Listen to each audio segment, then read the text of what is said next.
কয়েকটি যুদ্ধের মধ্যে অন্যতম কঠিন যুদ্ধ ছিল খাইবারের যুদ্ধ।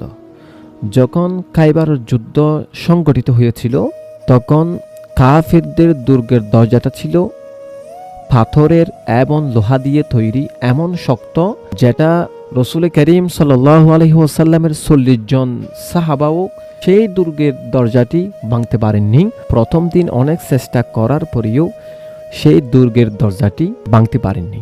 রসুল করিম সাল্লাল্লাহু আলাইহি ওয়াসাল্লাম তখন ইরশাদ করতেছেন, আগামীকাল আমি এমন একজনকে হুকুম দিব, সে নিজেই একা এই দুর্গের দরজাটি উকড়িয়ে ফেলবে।